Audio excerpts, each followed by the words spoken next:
Blessed day, magluto po tayo ng patola. Mga guys, pinsan natin baboy. Ano pala ito? Giniling. Pag napula-pula na po ito, pwede na natin isunod at yung patola.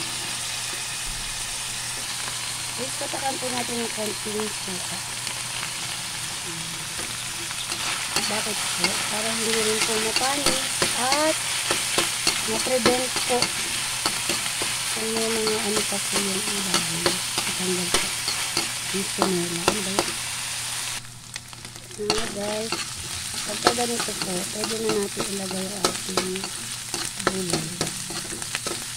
Kasi nilagyan natin yung suka, kaya kailangan mapula po siya.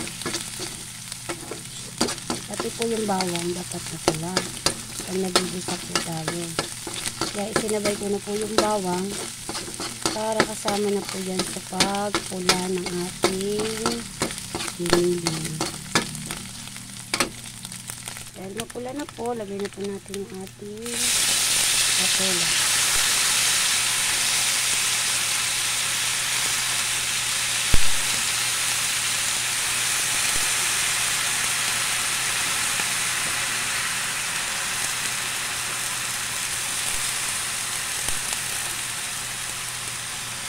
Guys, mabilis lang naman po itong lutuin. Tapos lalagyan lang po natin ng miswa after po ito. Ayoko po na maraming sabaw. Konti lang po lalagyan natin. Ayan guys, make sure na kumulo na po bago natin lagyan ng additional na sabaw. Kasi nilalagay po tayo ng miswa. Ayan, ito po yung additional natin sabaw. Tansyahin nyo lang po yung inyong sabaw. Yan. Yung hindi naman po siya malapot na malapot at hindi rin siya sobrang labnaw. Yan. Medyo maliit yung nilapuan kong kawali. Yan. At guys, tandaan nyo po, yung tamang ganyan, nakalubog lang po. Para po yung lasa ng ating niluto ay malasa pa din.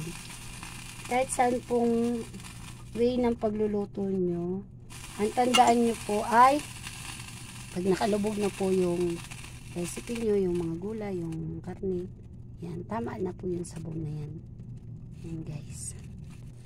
Yan guys, dahil kumukulo na po, nilagyan ko na rin po ng paminta. Ayan po, tama lang. Naparami po yata yung aking giniling. Ilalagay na po yun natin yung ating miswa.